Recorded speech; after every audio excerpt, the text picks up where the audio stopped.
શ્રી ગણેશાય નમઃ। આપ સર્વેનો ધાર્મિક વર્લ્ડમાં ફરીથી હાર્દિક સ્વાગત છે। ભાદરવા મહિનાના શુક્લ પક્ષની ચતુર્થીને ગણેશ ચતુર્થી તરીકે ઉજવવામાં આવે છે। મિત્રો, આજે આપણે સાંભળીશું ગણેશ ચોથની વ્રતકથા તથા ગણેશ ચોથના વ્રત સાથે સંકળાયેલ સ્યમંતક મણિનું ઉપાખ્યાન, જે ગણેશ ચોથના દિવસે દરેકે જરૂર સાંભળવું જોઈએ। તો વિડીયોને અંત સુધી જરૂરથી નિહાળજો। વિડીયોને લાઈક કરવાની સાથે કોમેન્ટમાં જય શ્રી ગણેશ જરૂરથી લખજો। મિત્રો, ગણેશ ચોથનો વ્રત કરનારે ઘરમાં વાજતે ગાજતે ગણપતિ દેવની સ્થાપના કરવી જોઈએ। રોજ ગણપતિજીનું પૂજન કરવું, ગણપતિજીની પવિત્ર કથા સાંભળવી, મીઠાવાળી ચીજ ખાવી નહીં, ગણપતિજીને લાડુ તથા માલપુઆનો નૈવેદ્ય ધરાવવું, ભોજન કરતી વેળાએ બોલવું નહીં અને રાત્રે ભજન કીર્તન કરીને ચંદ્ર દર્શન કરવું। હવે આપણે સાંભળીએ ગણેશ ચોથની વ્રતકથા। એક દિવસ ભગવાન ગણેશ અષ્ટસિદ્ધિને વરીને કૈલાસ પર જઈ રહ્યા હતા। એટલામાં ચંદ્રની નજર ગણેશજી પર પડી।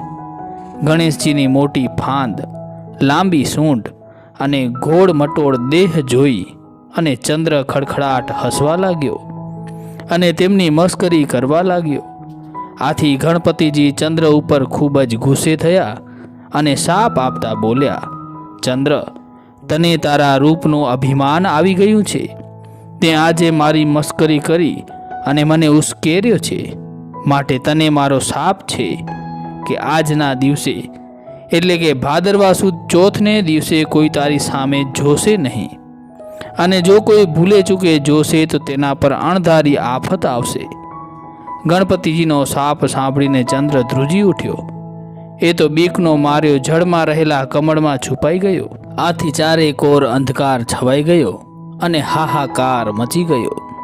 સ્વર્ગના દેવોને આ વાતની ખબર પડી એટલે તેઓ બ્રહ્માજી પાસે ગયા અને કહેવા લાગ્યા, હે બ્રહ્માજી, ચંદ્રને ગણપતિજીએ શાપ આપ્યો છે। આને કારણે તે પીડાઈ રહ્યો છે। આ શાપનું નિવારણ આપ બતાવો।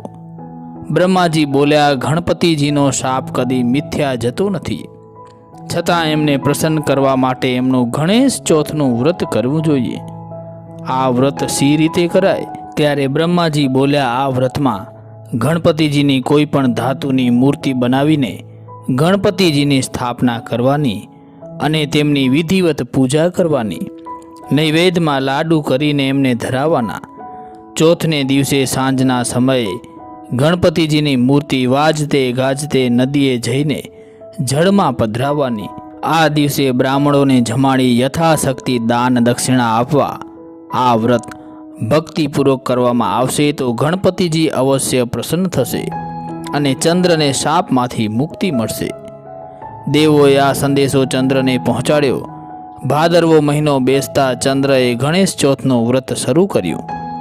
ગણપતિજીની વિધિવત પૂજા કરી પ્રાર્થના કરવા માંડી, હે ગણપતિ દાદા, મારાથી ભૂલમાં જે કંઈ આડું અવળું બોલાઈ ગયું તેનો હવે મને ખૂબ જ પસ્તાવો થાય છે।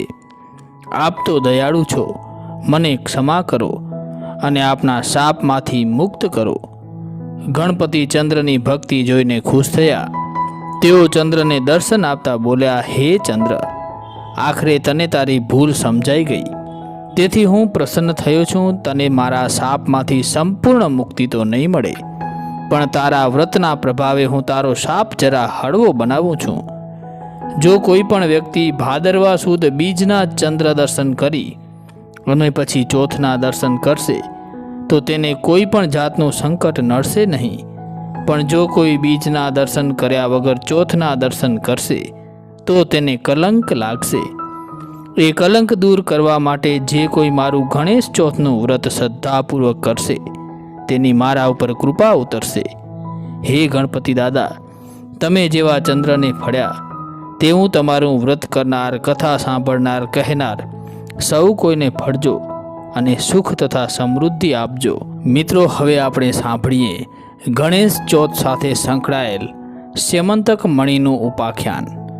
ભાદ્રપદ શુક્લ ચતુર્થી અત્યંત પવિત્ર છે અને એનું પૂજન શિવલોકમાં પણ થાય છે।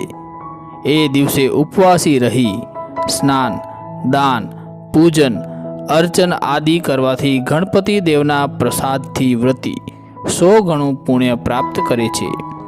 પરાશર મુનિના મત પ્રમાણે આ દિવસે ચંદ્ર દર્શન કરવાથી દોષ લાગે છે. કન્યા સંક્રાંતિના સમયે એટલે કે ભાદ્રપદ શુક્લ ચતુર્થીએ ચંદ્રને જોવાથી મિથ્યા આડ ચડે છે. એટલે એ દિવસે કદાપી ચંદ્ર દર્શન કરવું નહીં. અકસ્માતથી ચંદ્ર દર્શન થઈ જાય તો એના માટે વિષ્ણુ પુરાણમાં મંત્ર કહેલો છે, એનો વારંવાર ઉચ્ચાર કરવો. જે મંત્ર આ મુજબ છે: સિંહ પ્રસેન મધ્વિત સિંહો જાંબવંત હતઃ સુકુમાર મરોદિસ્તવ હેશ સ્યમંતક. રાજા પ્રસેનને સિંહે મારી નાખ્યો અને સિંહને જાંબવાને મારી નાખ્યો. હે સુકુમારક, તું રડીશ નહીં. આ રહ્યો તારો સ્યમંતક મણિ. સ્યમંતક મણિનું ઉપાખ્યાન. નંદિકેશ્વર બોલ્યા, હે સનતકુમાર, હે યોગીન્દ્ર, તમે એકાગ્ર ચિત્તથી શ્રી ગણપતિ દેવનું મહાન વ્રત સાંભળો. કલ્યાણ ઈચ્છતા સર્વે નર નારીઓએ ભાદ્રપદ શુક્લ ચતુર્થીએ એ ગણેશ વ્રત પ્રયત્નપૂર્વક કરવું. એ વ્રત કરવાથી વ્રતિનું સંકટ દૂર થાય છે, એના પર આવેલું આડ ટળી જાય છે અને એના સર્વે વિઘ્નોનો વિનાશ થાય છે. અભેદ્ય અરણ્યોમાં, યુદ્ધમાં કે રાજ્ય દ્વારમાં એનું કાર્ય સિદ્ધ થાય છે. આ ગણેશ વ્રત સર્વે વ્રતોમાં ઉત્તમ છે. એ ગણેશજીને અતિ પ્રિય વ્રત છે અને ત્રણેય લોકમાં એ વિસ્તૃત છે. આ વ્રતના જેવું અન્ય કોઈ વ્રત નથી. હે બ્રહ્મન, એ સર્વે સંકટોનો નાશ કરનારું છે. સનતકુમારે પૂછ્યું, હે ભગવાન, આ ગણેશ વ્રત સર્વપ્રથમ કોણે કર્યું? એ આ મૃત્યુ લોકમાં કેવી રીતે આવ્યું? આપ એ સઘળું વિસ્તારથી કહો. નંદિકેશ્વર બોલ્યા, પોતાના પર આવેલું મિથ્યા આડ દૂર કરવા પ્રતાપી જગન્નાથ વાસુદેવ કૃષ્ણે દેવર્ષિ નારદના કહેવાથી આ વ્રત કર્યું હતું. સનતકુમાર બોલ્યા, 6 ગુણ અને ઐશ્વર્યવાળા સૃષ્ટિના સંહારક, સર્વે સૃષ્ટિમાં વ્યાપી રહેલા ભગવાન કૃષ્ણ પર આવું આડ આવે એ અસંભવિત છે. એમ કેમ થયું? હે નંદિકેશ્વર, આ આશ્ચર્યકારક આખ્યાન આપ મને કહો. નંદિકેશ્વર બોલ્યા, ભૂમિનો ભાર ઉતારવા ભગવાન નારાયણ વસુદેવના ઘરે શ્રી કૃષ્ણ રૂપે અવતર્યા અને શેષનાગ બળભદ્ર તરીકે અવતર્યા. જરાસંઘના ભયથી શ્રી કૃષ્ણએ દ્વારિકા નામની સુવર્ણ નગરી વિશ્વકર્મા પાસે રચાવી. એ દ્વારિકામાં એમની 16,000 સ્ત્રીઓ અને એમના માટે સુંદર મહેલ તૈયાર કરાવ્યા. એમના આનંદ માટે ભગવાને મધ્યમાં પારિજાતનું દેવ વૃક્ષ રોપાવ્યું. એ દ્વારિકામાં 56 કોટી યાદવોના અને અન્ય લોકોના પણ ઘર હતા. તેઓ સર્વે આનંદથી ત્યાં નિવાસ કરતા હતા. ત્રણેય લોકમાંની સુંદરથી સુંદરતમ શ્રેષ્ઠ વસ્તુઓ ત્યાં હતી. દ્વારિકામાં એક ઉગ્ર નામનો યાદવ હતો. એને સત્રાજીત અને પ્રસેન નામના 2 પુત્રો હતા. તેમાંથી સત્રાજીત સમુદ્ર તટે જઈને અનન્ય મનથી ભગવાન સૂર્યનું તપ કરવા લાગ્યો. એ નિરાહાર રહી એક ચિતે ભગવાન સૂર્યનારાયણનું ધ્યાન ધરવા લાગ્યો. ભગવાન સૂર્ય પ્રસન્ન થઈ અને સત્રાજીતની સમ્મુખ પ્રગટ થયા. ભગવાન દિવાકરનું દર્શન થતાં જ સત્રાજીતે એમની સ્તુતિ કરવા માંડી. હે તેજો રાશિ, હે સર્વતોમુખ, આપને નમસ્કાર હો. હે વિશ્વવ્યાપી, હે વિશ્વરૂપ, આપને વારંવાર નમસ્કાર હો. હે કશ્યપ પુત્ર, હે અરિત અશ્વ, હે ગ્રહરાજ, હે ઉગ્ર ક્રાંતિવાળા દેવ, સર્વદેવ, હે દિવાકર, આપ પ્રસન્ન થાઓ અને આપની અમી દ્રષ્ટિ અમારા પર નાખો. સૂર્યદેવે પ્રસન્ન થઈ અને સ્નેહસભર મધુર વચનથી કહ્યું, હે મહાભાગ સત્રાજીત, તારા સુદ્રઢ વ્રતથી હું પ્રસન્ન થયો છું. તું મનવાંછિત વરદાન માંગી લે, હું એ તને અવશ્ય અર્પીશ. સત્રાજીત બોલ્યો, હે સૂર્યદેવ, આપ પ્રસન્ન થયા હો તો મને સ્યમંતક મણિ આપો. ભગવાન સૂર્યે પોતાના કંઠમાંથી કાઢીને એ સ્યમંતક મણિ સત્રાજીતને આપ્યો. અને સત્રાજીતને કહ્યું, હે સત્રાજીત, આ મણિ નિત્ય 8 ભાર સોનું આપે છે. આ મહત્તમ રત્નને તારે સદા સૂચિ અવસ્થામાં ધારણ કરવું. હે સત્રાજીત, જે મનુષ્ય અપવિત્ર અવસ્થામાં એને ધારણ કરે છે એનો તે તરત જ નાશ કરે છે. એમ કહી ભગવાન સૂર્ય અંતર્ધ્યાન થઈ ગયા. પછી એ મણિ કંઠમાં ધારણ કરીને અત્યંત તેજસ્વી થયેલો સત્રાજીત ભગવાન શ્રી કૃષ્ણની દ્વારિકા નગરીમાં પ્રવેશ્યો. એના તેજથી અંજાઈ ગયેલા લોકોએ માન્યું કે ભગવાન કૃષ્ણના દર્શન માટે સ્વયં સૂર્યદેવ પધારી રહ્યા છે. એમાં કોઈ સંશય નથી. પણ પાછળથી આ સૂર્ય નથી, પરંતુ તેજસ્વી મણિ કંઠમાં ધારણ કરેલો સત્રાજીત છે એમ લોકોને પ્રતીતિ થઈ. સત્રાજીતના કંઠમાં મહારત્ન સ્યમંતક મણિ જોઈ ભગવાન કૃષ્ણની એ મણિ લેવાની ઈચ્છા થઈ, પરંતુ એમણે એ લીધો નહીં. સત્રાજીતે વિચાર્યું કે કદાચ ભગવાન કૃષ્ણ મારી પાસે સ્યમંતક મણિ માંગશે, એટલે એણે મણિ એના ભાઈ પ્રસેનને આપ્યો અને કહ્યું, તું પવિત્રતાથી આને ધારણ કરજે. એક દિવસ પોતાના કંઠમાં એ ઉત્તમ મણિ ધારણ કરીને પ્રસેન કૃષ્ણની સાથે મૃગયા રમવા ગયો, પરંતુ એ અસૂચિ અને અશ્વારોહી હતો, એટલે અરણ્યમાં એને સિંહે મારી નાખ્યો. એ સિંહ મણિ લઈને જતો હતો ત્યાં માર્ગમાં જ જાંબવાને એને મારી નાખ્યો. જાંબવાન એ રત્ન લઈ પોતાની ગુફામાં પ્રવેશ્યા અને તેને પોતાના પુત્રને આપ્યો. ભગવાન કૃષ્ણ પોતાના માણસો સાથે પોતાના નગરમાં પાછા ફર્યા. લાંબા સમય સુધી પ્રસન્ન આવ્યો નહીં, એટલે દ્વારિકાવાસી પરસ્પર કહેવા લાગ્યા કે મણિના લોભથી કૃષ્ણએ પોતાના બંધુને મારી નાખ્યો છે, એમાં કોઈ સંશય નથી. પોતાના પર આવેલા મિથ્યા અપવાદથી દુઃખી થયેલા ભગવાન કૃષ્ણ કેટલાક સ્વજનો સાથે પાછા અરણ્યમાં ગયા. ત્યાં પ્રસેન અને એના અશ્વને તેમણે મૃત્યુ પામેલા જોયા. પછી સિંહના પગલાં જોતા જોતા કૃષ્ણ આગળ ગયા અને તેમણે એક ગુફા પાસે સિંહને પડેલો જોયો. એ જોઈ કૃષ્ણ એ રીંછની ગુફામાં પ્રવેશ્યા. એ ગુફા 100 યોજન લાંબી અને અંધકારમય હતી. પોતાના તેજથી એ ગુફાને પ્રકાશિત કરતા કૃષ્ણ ત્યાં એક મહેલ જોયો. એમાં એમણે કંઠમાં તેજસ્વી મણિ ધારણ કરેલો પારણામાં ઝૂલતો જાંબવાનનો પુત્ર જોયો. તેમજ રૂપ અને યૌવનથી શોભતી જાંબવાનની પુત્રી પણ જોઈ. એ પારણું ઝુલાવતી કમલાક્ષી અને ચારુ હાસીની કન્યાને જોઈ કૃષ્ણ અત્યંત વિસ્મિત થયા. એ કન્યા પારણું ઝુલાવતા ઝુલાવતા ધીમે ધીમે વારંવાર આ પ્રમાણે ગાન કરતી હતી. પ્રસેનને સિંહે માર્યો, સિંહને જાંબવાને માર્યો. હે સુકુમારક, તું રો માં, હવે આ સ્યમંતક મણિ તારો છે. ભગવાન કમલનયન કૃષ્ણને જોતાં જ એ કન્યા કામના ઝવરથી પીડિત થઈ ગઈ અને ભગવાન કૃષ્ણને મધુર વચનો કહેવા લાગી. જ્યાં સુધી જાંબવાન સૂતા છે ત્યાં સુધીમાં આપ આ મણિ લઈને વેગથી જતા રહો, જતા રહો. આ સાંભળી મહાપ્રતાપી શૂરવીર કૃષ્ણે શંખ ફૂંક્યો. શંખનો નાદ સાંભળી જાંબવાન જાગ્યો અને યુદ્ધ કરવા તૈયાર થયો. અને ભગવાન કૃષ્ણ અને જાંબવાન વચ્ચે મહાઘોર યુદ્ધ થયું. ગુફાની બહાર ઊભેલા દ્વારિકાવાસીઓએ 7 દિવસ સુધી રાહ જોઈ. એવું વિચાર્યું કે કૃષ્ણ મરણ પામ્યા હશે અથવા રીંછ એમને ખાઈ ગયો હશે, એટલે તેઓ દ્વારિકા પાછા ફર્યા અને કૃષ્ણની ઉત્તર ક્રિયા કરી. 21 દિવસ સુધી કૃષ્ણ અને જાંબવાનનું બાહુ યુદ્ધ ચાલ્યું. ભગવાન કૃષ્ણના યુદ્ધથી પ્રસન્ન થઈ પૂર્વજન્મના વરદાનનો સ્મરણ કરી અને રામાવતારમાં જાંબવાને ભગવાન રામે યુદ્ધનો નિષેધ કર્યો હતો ત્યારે જાંબવાને યુદ્ધ માટે વારંવાર વિનંતી કરી. ત્યારે રામચંદ્રજીએ એમને વરદાન આપેલું કે હું કૃષ્ણાવતારમાં તમારી સાથે યુદ્ધ કરીશ. તેઓ કહેવા લાગ્યા કે હે દેવેશ, આપ તો દેવ, દાનવ, યક્ષ, રાક્ષસ સર્વેથી આપ સદા અજય છો. આ સર્વેને જીતનાર મને પણ આપે જીતી લીધો, એટલે હે દેવ, આપ ભગવાન વિષ્ણુ જ છો એ સિવાય આવું અતુલ બળ કોનું હોય?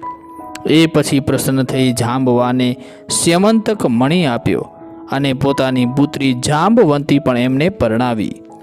કૃષ્ણ સ્યમંતક મણી લઈ અને જાંબવંતી સાથે દ્વારિકામાં આવ્યા અને સઘળી ઘટના સૌને કહી સંભળાવી. દ્વારિકાની રાજસભામાં જ ભગવાન કૃષ્ણે સત્રાજીતને સ્યમંતક મણી આપ્યો અને પોતાના પર આવેલા મિથ્યા અપવાદને દૂર કર્યો. સત્રાજીત પણ આ મિથ્યા અપવાદથી સંત્રસ્ત થયો અને પોતાની અત્યંત બુદ્ધિમાન અને ગુણવતી પુત્રી સત્યભામા ભગવાન કૃષ્ણને પરણાવી. પાપિષ્ટ સતધન્વા, અક્રૂર આદિ યાદવો મણીની ઈચ્છાથી સત્રાજીતનો દ્વેષ કરવા લાગ્યા. એક દિવસ કૃષ્ણ ક્યાંક ગયા હતા ત્યારે દુષ્ટ સતધન્વાએ છલથી સત્રાજીતની હત્યા કરી અને મણી પડાવી લીધો. સત્યભામાએ કૃષ્ણ આવ્યા ત્યારે સઘળી ઘટના કહી સંભળાવી. કૃષ્ણ બહારથી તો કોપ કર્યો, પરંતુ અંતરમાં હર્ષ પામ્યા અને ધરણીધર બળદેવજીને એ કપટ નાયક કહેવા લાગ્યા. આ દુષ્ટ સતધન્વા સત્રાજીતની હત્યા કરીને મણી લઈને નાસી ગયો છે, એટલે એને મારીને આપણે એ રત્ન પડાવી લઈએ. એ રત્ન મારા ઉપભોગમાં આવશે એ સુનિશ્ચિત છે.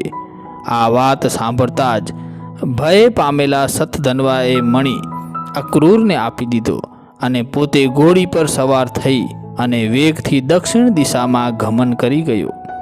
ભગવાન કૃષ્ણ અને બળદેવે રથમાં બેસીને એનો પીછો કર્યો. સતધન્વા 100 યોજન ગયો ત્યાં એની ઘોડી મરણ પામી. ત્યારે એ પગપાળો દોડવા લાગ્યો. બળદેવ રથમાં બેઠા હતા, પરંતુ રત્ન પ્રાપ્તિના લોભથી કૃષ્ણ પગપાળા સતધન્વાની પાછળ દોડવા લાગ્યા. જ્યારે સતધન્વા પાસે સ્યમંતક મણી ના જોયો ત્યારે એમણે બળદેવજીને એ વાત કહી. આથી એમણે ઘણો રોષ ચડ્યો અને કહેવા લાગ્યા, હે કૃષ્ણ, તું સદા કપટી, લોભી અને પાપી છો એ સુનિશ્ચિત છે. તું દ્રવ્ય માટે સ્વજનોની પણ હત્યા કરે છે. તારો વિશ્વાસ કોણ કરશે? અનેક સોગંદ ખાઈને કૃષ્ણએ બળદેવજીને પ્રસન્ન કરવા પ્રયત્ન કર્યા, પરંતુ ધિક્કાર છે, કષ્ટદાયક છે એમ કહી તેઓ વિદર્ભમાં ગયા અને કૃષ્ણ પણ રથમાં બેસીને દ્વારિકા પાછા ફર્યા. ત્યારે દ્વારિકાના લોકો કહેવા લાગ્યા, આ કૃષ્ણ સારા માણસ નથી. એમણે રત્નના લોભથી બળવાન જ્યેષ્ઠ બંધુને પણ કાઢી મૂક્યા. આ સાંભળી પાપ ગ્રંથિથી પીડાતા કૃષ્ણ દીનવદને ત્યાં રહેવા લાગ્યા અને મિથ્યા અભિશાપથી તેઓ પીડા પામવા લાગ્યા. અક્રૂર પણ યાત્રાના નિમિત્તે દ્વારિકામાંથી નીકળી ગયા અને કાશીમાં નિવાસ કરી યજ્ઞો આદિ કર્મો કરી સુખથી રહેવા લાગ્યા.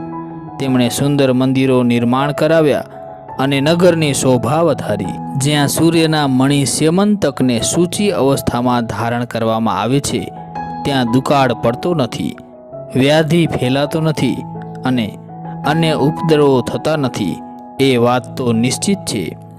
આ સઘળું જાણવા છતાં માનવ ભાવને આશ્રય કરીને રહેલા ભગવાન કૃષ્ણ લોકાચાર, માયા અને અજ્ઞાનનો આશ્રય લઈને મનમાં વિચાર કરવા લાગ્યા. ભાઈ સાથે વેર થયું, જીવનમાં લાંછન લાગ્યું અને મિથ્યા અપવાદ લાગ્યો. આ સગળું હું કેમ સહન કરી શકીશ?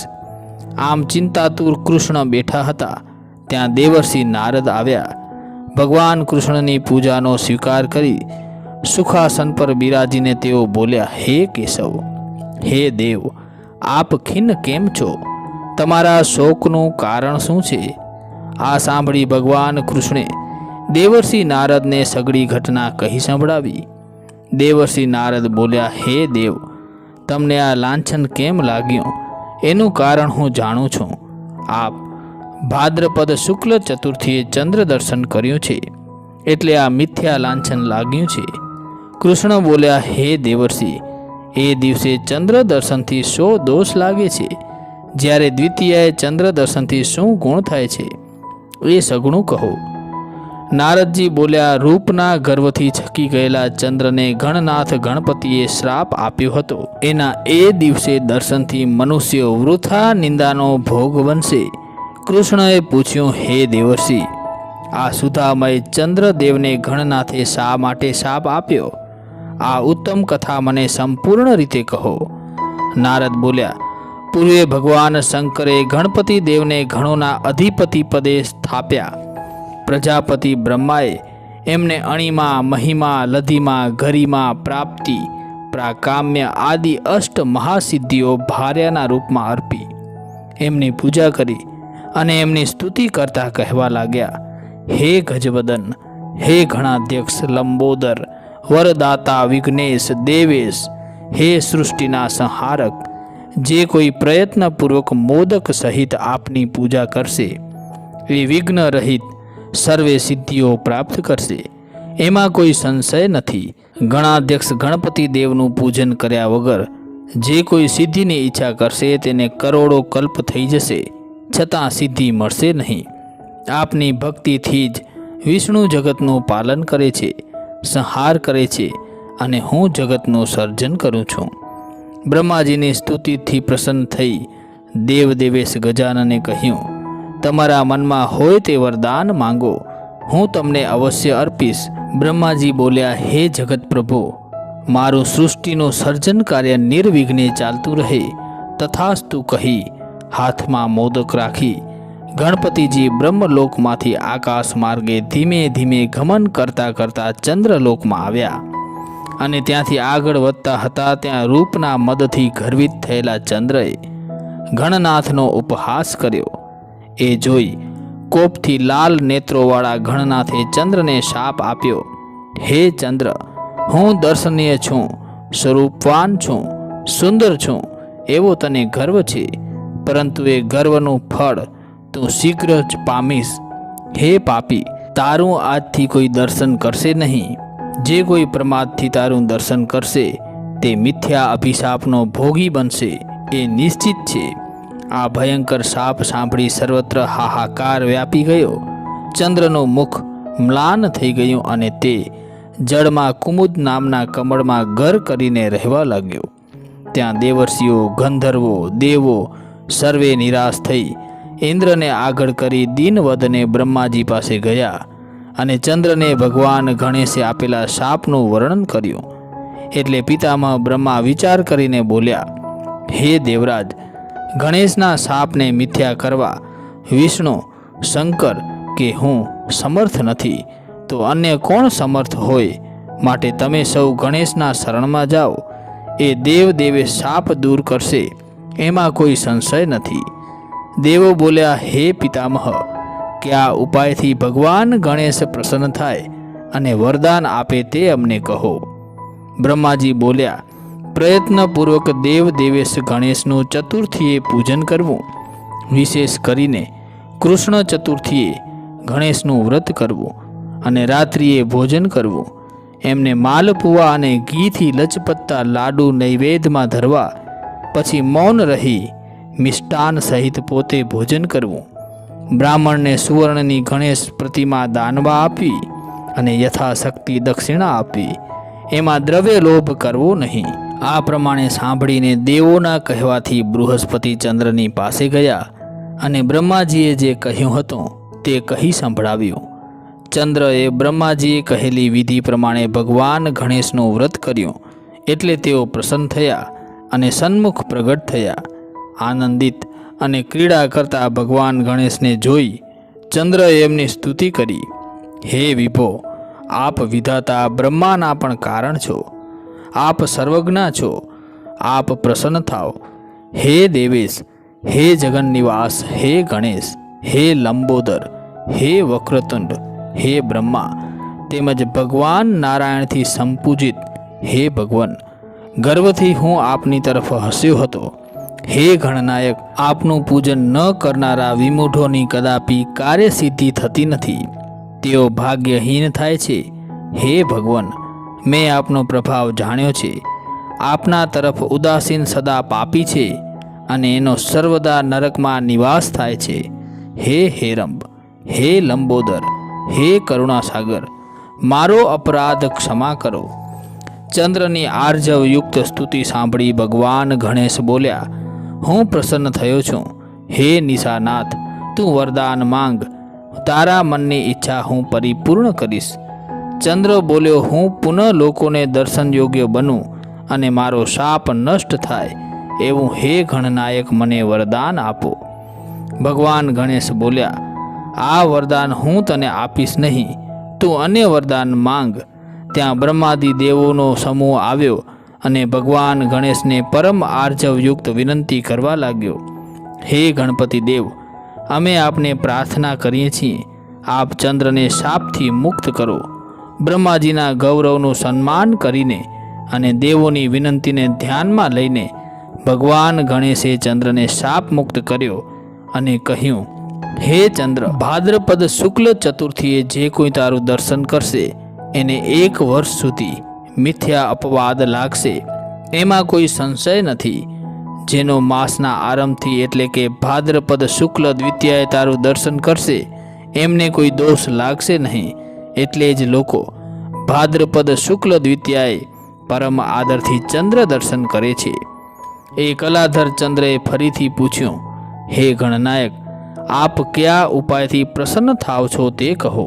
ભગવાન શ્રી ગણેશ બોલ્યા, જેઓ કૃષ્ણ પક્ષની ચતુર્થીએ મોદક આદિ નિવેદિત કરીને મને પ્રસન્ન કરે છે અને રોહિણી સહિત તને અર્ધ્ય આપે છે, તેમજ એમની શક્તિ પ્રમાણે મારી સુવર્ણ મૂર્તિ બનાવી બ્રાહ્મણને દાનમાં આપે છે અને વિધિ સહિત મારી કથા સાંભળી પછી ભોજન કરે છે, એમના સંકટોને હું સદા નાશ કરું છું.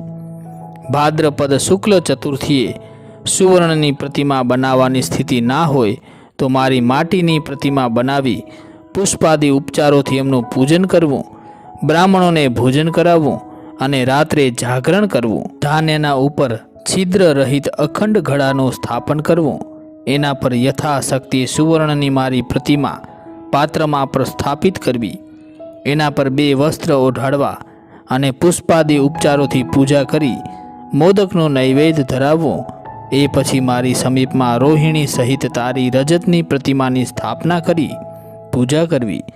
વ્રતીએ લાલ રંગના વસ્ત્રો પહેરવા અને બ્રહ્મચર્યનું પાલન કરી શુચિતા સાચવવી. પછી જુદા જુદા મંત્રો બોલી અને જુદી જુદી વસ્તુઓ મને અર્પણ કરવી અને પછી શેરડી અને લાડુનો મારા નામનો મંત્રો ઉચ્ચાર કરી હોમ કરવો અને આ પ્રમાણે વિધિયુક્ત પૂજા કરી મારી કથા સાંભળવી. હે દેવેશ, હે ગણેશ, આપ પ્રસન્ન થાઓ. આપ સર્વદા અને સર્વત્ર મારા વિઘ્નોનો નાશ કરો, મારી માન પ્રતિષ્ઠાની ઉન્નતિ કરો અને મને પુત્ર પૌત્રાદિ આપો. આમ ઉચ્ચારી ગાય, ધાન્ય, વસ્ત્ર સગળું યથાશક્તિ બ્રાહ્મણને દાનમાં આપું. એ પછી લાડુ, માલપુઆ આદિ મિષ્ટાન બોલ્યા વગર જમવા. એ દિવસે ક્ષાર, લસણવાળી કોઈ વાનગી ખાવી નહીં. હે ચંદ્ર, જે આ પ્રમાણે વ્રત કરે છે એને હું સર્વદા જય, સિદ્ધિ, ધન, ધાન્ય અને વિશાળ પરિવાર અર્પું છું. હે કૃષ્ણ, તમે પણ આ વ્રત કરો, તેથી તમારા મનોરથ સિદ્ધ થશે. દેવર્ષિ નારદના કહેવાથી આ વ્રત સ્વયં ભગવાન હરિએ કર્યું અને એમના પર આવેલો મિથ્યા અપવાદ નષ્ટ થયો અને તેઓ સંપૂર્ણ નિર્દોષ અને સૂચિ થયા.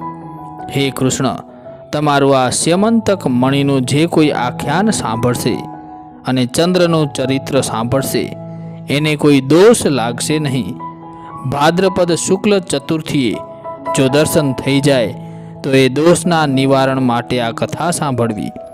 જ્યારે જ્યારે સંકટ આવી પડે અને મનમાં સંદેહ ઉત્પન્ન થાય ત્યારે આ સંકટનાશન આખ્યાન સાંભળવું. આમ કહી કૃષ્ણે સંતોષેલા ભગવાન ગણેશ અંતર્ધ્યાન થયા. જ્યારે જ્યારે કોઈ મહાકાર્ય ઉપસ્થિત થાય ત્યારે ત્યારે નર નારીઓ આ વ્રત કરે તો એમનું અભિવાંછિત કાર્ય સિદ્ધ થાય છે. જ્યારે વિઘ્નેશ ગણપતિ પ્રસન્ન થાય ત્યારે શું દુર્લભ હોય. આમ સ્કંદ પુરાણમાં નંદિકેશ્વર અને સનતકુમારના સંવાદ રૂપે વર્ણવેલું સ્યમંતક મણિનું ઉપાખ્યાન સંપૂર્ણ થયું. બોલીએ ગજાનંદ ગણપતિ મહારાજની જય. મિત્રો, આપને માહિતી ગમી હોય તો વિડીયોને લાઈક શેર જરૂરથી કરજો. ધન્યવાદ.